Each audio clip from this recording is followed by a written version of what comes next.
How's it going, everybody? It's Nick here once again. It's actually been quite a while since I posted anything, so I thought I'd post something because last night was an awesome evening. Went out for the first time actually with my colleagues, and we got to experience Raclette, which is a lot of cheese. Okay, it's actually, as you can see by that image, I'll put up on the screen just now. It usually comes in a big round block of cheese, usually like 8 kilograms, and they cut half of it, and then they heat it up, and you basically scrape it off.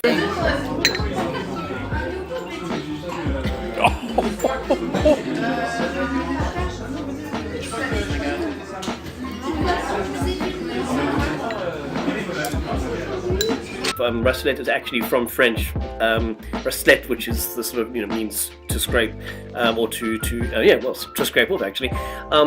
It originated, I'm not quite sure where it originated from. It says, if you do a quick Wikipedia, it says that it's Swiss and German, and the first mentions of this dish date back to sort of 1291, apparently, just reading off the screen here. But it's also been eaten in France for a very, very long time too. So I'm sure there's a lot of cross-pollination as far as the dish is concerned. The way that they eat it in Switzerland is quite different to the way they eat it in France. Over there, they eat it more with tea, as a matter of fact, whereas the French like to have it with wine, and why the hell not? It certainly goes very, very well. Now, a lot of people around the world think that the French enjoy eating cheeses with red wine. That's completely not true. In fact, one of our colleagues was sitting there last night, and she was disgusted to think that, people around the world pair red wines with cheese. She said it's just too strong, which kind of makes sense. You can't taste cheese if your mouth is sort of saturated with red wine. So anyway, we went to this really nice place last night, and they serve up the stuff. It comes with a little machine that heats up the one side of the cheese. You leave it there for a couple of minutes while you're snacking on a variety of meats, as a matter of fact, along with gherkins and onions. This is called raclette, is that right? No, it's called raclette. She laughs at the English guy, And here we have it, guys.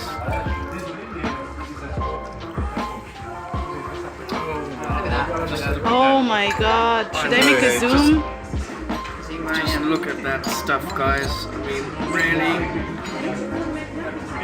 And what's the cheese name and again? And then you have, this is Morbier. Morbier, okay, that's good. That way I can remember it. Right, that's mine. And then we put it back under the little heaty thing and leave it for a couple of minutes for the next person. And this is the face of a happy man. Happy man. So you can eat the meat while you're waiting for the food to cook. That's one of the things about this, is that it's so goddamn tasty. I mean, melted cheese, come on. That you're cooking it, and you have to then wait for your turn, because especially when you're having a table of 3 people, which we had, you had to go in turn. So it takes about, I don't know, a minute to 2 minutes to get the cheese nice and stuff. And while you're doing it, you eat your meats and you drink your white wines. They recommend white wine, not red wine with it. And they say definitely stay away from the water, because of I can kind of understand that you're swallowing melted cheese and instead you're going to hit it with cold water. It's going to make the cheese go hard, and you're not going to have a great time. Your stomach's not going to have a great time at all. So yeah, while you're waiting, you eat the cheeses. You eat the meats and stuff, and then when it is your turn, you bring out a little bowl, and you slice up your potato, or you can make it into mash, however you want it, and you basically slice this cheese. You scrape it off on top of the potato, and it is absolutely it's amazing. I've never had it before. Actually, I didn't know about it until I got here. So each place has a different type of cheese. We had the Morbier cheese, which is quite an interesting cheese actually. The original idea of it was that if you had leftover, this is the Morbier, if you had leftover cheese, in the evening you would pat it down into your cheese mold, not mold as in moldy mold, as in the shape thing. So they would pat it down, and in the original days, back in the day, they would then use ash to cover the top so that it wouldn't go moldy and it wouldn't go hard.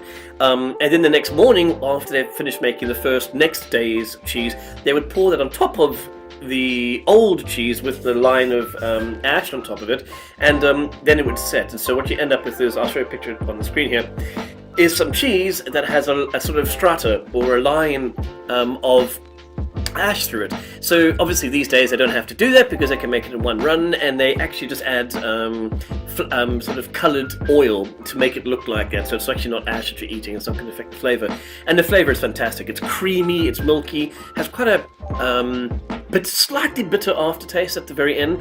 It's also hell of it smells amazing too. It's not like brie or camembert. It has a far stronger, more pungent smell to it. So yeah, that was last night. Yeah, that's one of the nice things about Paris and stuff, is that it has so many different types of food. As I said, it was 20 euros, which is about, I don't know, 300 rand. But because you're sharing it, it's 150 rand each. Not quite sure how much it is in dollars. And then, of course, you order your wine. I went for a pichet de vin, which is a small sort of carafe.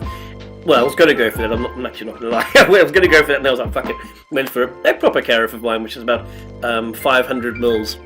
And my colleagues said the same thing too, and that was about 8 euros for almost a bottle. Which is because it's house wine; it's not expensive wine. If you're going to get a normal bottle of wine, yesterday on the menu, I think the normal bottles of wine were starting at 25 euros, which is a bit steep for me. I'm sorry, I'm not paying 25 euros for a fucking bottle of wine when I can go to the shop and get the same thing for 3 euros. So 8 euros I was willing to part with for something like this. The waiter was extremely friendly. Spoke a little bit of English, and which is nice because very often they don't. They deliberately don't. So you just point at things on the menu and hope that you're ordering the nice things. So it was quite cool. And in the evening, as we were finishing, I mean, we got there at I think 8 o'clock, and we finished almost at 12. At about 11:30, we walked out of there quarter to 12 to get the train back. And yes, the waiter then brought these very strong liqueurs. I'm not quite sure what it was called. Made from plants. That's all he could give us. To me, it smelt a little elderflowery. It was about 50%. And he says that this is very good because it'll stop the thing from from going hard and just lots of excuses, in other words, to drink alcohol. I'm not going to argue with that. So that was great. It was a really, really nice evening. And one of the nice things I love about living in this place, and I'm sure in Europe, other parts of Europe, is that we finished at, as I say, almost 12 o'clock. The trains run until like 1 in the morning, and I was with 2 female colleagues, and they jumped on the train, and they were more than happy to get the train back to where they are, and then to even jump onto a bus to carry on going back to where their home was.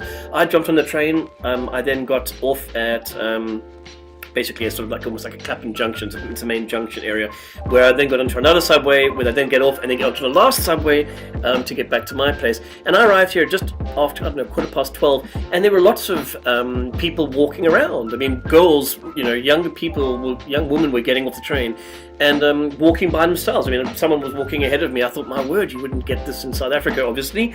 Sort of Thursday evening at 12:15 in the evening, and a girl's walking off, happy. Not to say that nothing ever happens here. There's certain areas you don't do that, but it's just a very different mindset to think that. I mean, I even said, is it okay to get the trains? And they stared at me blankly like, one was from England. She said she wouldn't even do it in England, actually. And the other colleague was from Switzerland, as I said. And she said, no, it's very, very safe, depending where you are, of course. And not to say that things don't happen, but the general mentality, the general consensus is, you can jump on a train and you can go home. You don't have to worry about it. And so that was a fantastic evening.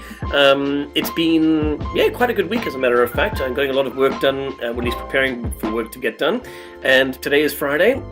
Next week, France is basically closing down. Most of this week, actually, France is closed down. A lot of the shutters are down. People have taken leave. They're taking a week off, 2 weeks, 3 weeks off, and they all head south, where they've actually had a terrible rainstorm, apparently, and flooding yesterday, so I hope everyone's okay. So next week I'll be off. I'm going to go and actually, there's a club thing in France where most places have that, where expats can sort of get together. But this is expats along with French people, along with hostel backpackers and stuff. So I'm going to be going to an Italian restaurant this time next week, and then in the evening they take you to an art gallery where you walk around. So it's one of these sort of like get-togethers.